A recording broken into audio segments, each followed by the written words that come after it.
Good morning student, welcome to my channel. Today we'll discuss macroeconomics class 12 chapter number 3 and the topic is national income and related aggregate. Student, there are 8 aggregates of national income. First is your gross domestic product at market price, जिसको हम GDP at MP भी कह सकते हैं. Second aggregate is gross domestic product at factor cost, जिसको हम GDP at FC भी कहते हैं. Third is your net domestic product at market price NDP at MP, इसको कहते हैं. Fourth aggregate is net domestic product at factor cost, जिसे हम एनडीपी एट एफसी और it is also known as domestic income. Number 5 is gross national product at market price, GNP at MP, इसको हम कहते हैं. 6 aggregate is gross national product at factor cost, it is also known as GNP at FC.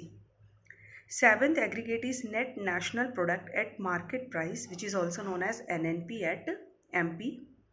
8th aggregate is your net national product at factor cost, which is also known as NNP at FC और national income.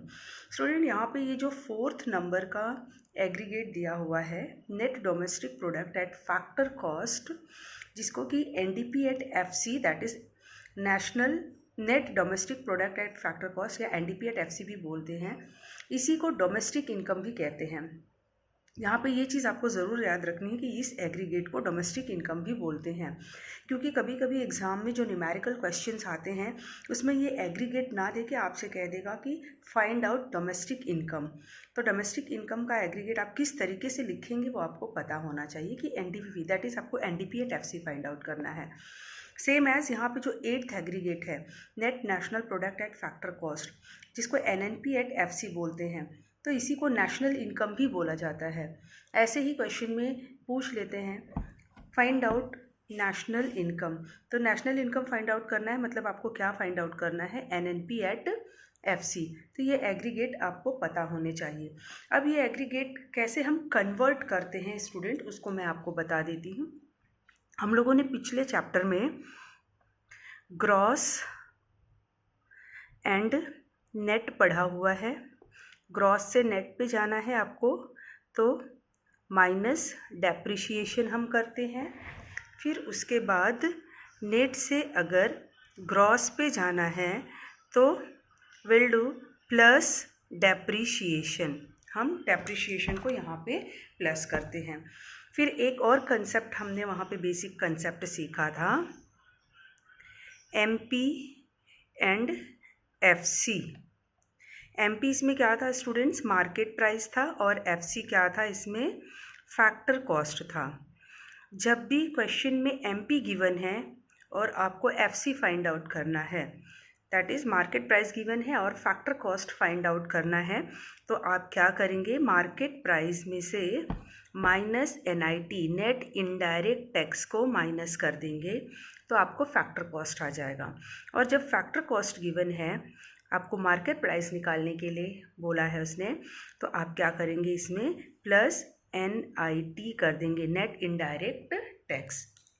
Net indirect tax हम कैसे निकालते हैं, ये भी हमने वहाँ पे फॉर्मूला पढ़ा हुआ था पिछले चैप्टर में कि NIT अगर डायरेक्टली क्वेश्चन में NIT नहीं दिया है तो इनडायरेक्ट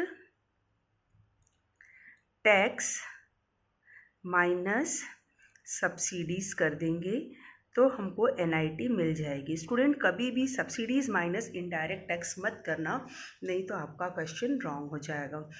और स्टूडेंट, जो अभी हम लोगों ने एग्रीगेट्स पढ़ा that is GDP at MP पढ़ा. अगर जीडीपी एट एमपी दिया है और आपको बोला कि GDP at FC find out करना है, तो हम जो भी अपने राइट साइड वैल्यू लिखते हैं, आपने मैथ्स में भी पढ़ा, लेफ्ट साइड, जो भी हम अपने लेफ्ट साइड वैल्यू लिखते हैं वो क्वेश्चन मार्क में होती है, दैट इज़ उसको हमको फाइंड आउट करना होता है.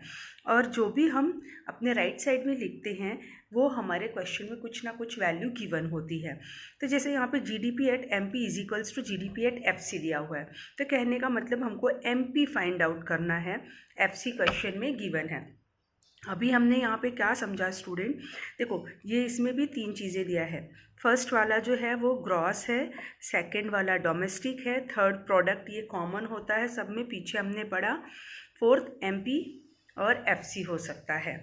अब यहाँ पे देखो स्टूडेंट्स, ध्यान देने की बात क्या है कि जो भी पहला वाला एग्रीगेट, जैसे यहाँ पे मैंने क्या बोला कि जीडीपी एट एमपी, ये चीज़ आपको फाइंड आउट करनी है। तो ये हमेशा याद रखना कि जो फर्स्ट वाला लेटर होता है एग्रीगेट का, नंबर 1 का जो लेटर होता है ग्रॉस होगा या तो फिर वो नेट होगा। ठीक है स्टूडेंट, या तो वो ग्रॉस होगा या फिर नेट होगा। अगर ग्रॉस होगा तो आपको नेट फाइंड आउट करना होगा, नेट होगा तो ग्रॉस से जाना होगा। यहाँ पे इसके इज इक्वल्स जो है उसको देख लेंगे। लेकिन अगर यहाँ भी ग्रॉस दिया है, यहाँ भी ग्रॉस दिया, तो दोनों कॉमन हो गए, फिर इसको कुछ करना ही नहीं आपको, इसको छोड़ दीजिए। फिर ये जो सेकंड लेटर होता है एग्रीगेट का, या तो डी होगा या एन होगा। तो डी होगा तो क्या होगा, वो डोमेस्टिक होगा, और अगर एन होगा तो वो नेशनल होगा। तो जब डोमेस्टिक होगा, डोमेस्टिक से जब हमको नेशनल इनकम फाइंड आउट करना होता है, हम प्लस NFIA करते हैं। ये चीज़ें हमने पढ़ी हुई हैं। फिर जब नेशनल इनकम दिया है, नेशनल इनकम से अगर हमको डोमेस्टिक इनकम पे जाना है, दैट इज़ क्वेश्चन में नेशनल इनकम दिया है और तुमको कह दिया कि डोमेस्टिक इनकम फाइंड आउट करना है, तो यहाँ पे हम क्या करेंगे,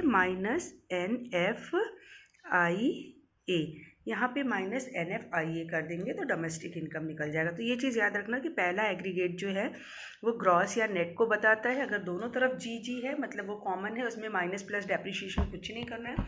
लेकिन अगर जी दिया है और आंसर आपका जो वैल्यू है वो एन का दिया है, मतलब आपको प्लस डेप्रिशिएशन करना है। सेकेंड लेटर डी से होता है या एन से, तो डी दिया है और आपको एन फाइंड आउट करना है, तो NFIA प्लस करोगे। और अगर एन दिया हुआ है, यहाँ डी की जगह एन दिया है, तो आपको क्या करना है, डोमेस्टिक फाइंड आउट करना है, तो -NFIA करना पड़ेगा। तीसरा जो लेटर होता है P, ये सभी में कॉमन होता है, प्रोडक्ट, इसको कुछ नहीं करना, कॉमन वर्ड है। फिर अगर यहाँ पे MP दिया है, यहाँ FC दिया है, मतलब आपको यहाँ पे MP फाइंड आउट करना है, क्योंकि लेफ्ट साइड में क्या लिखा है, MP, और जो भी लेफ्ट साइड का वैल्यू एग्रीगेट लिखा होता है उसी को हमको क्वेश्चन मार्क होता है, वही हमको फाइंड आउट करना होता है। राइट साइड में FC लिखा है, मतलब क्वेश्चन में FC दिया हुआ है। और हमने ये पढ़ा कि अगर हमको FC से MP निकालना है, क्वेश्चन में FC दिया है और हमको MP निकालना है, मार्केट प्राइस निकालना है, तो हम यहाँ पे क्या कर देंगे, +NIT। अब जो भी क्वेश्चन में GDP एट FC की वैल्यू दी हुई होगी वो आप यहाँ पे लिखेंगे, प्लस NIT की वैल्यू लिख देंगे, आपका आंसर GDP एट MP आ जाएगा। थोड़ा डिटेल में और हम और नेक्स्ट वीडियो में करेंगे, वीडियो बहुत ज़्यादा लंबी हो जाएगी, मैं फिर और अच्छे से आपको दूसरे वीडियो में समझा दूँगी। Thank you for watching, have a nice day.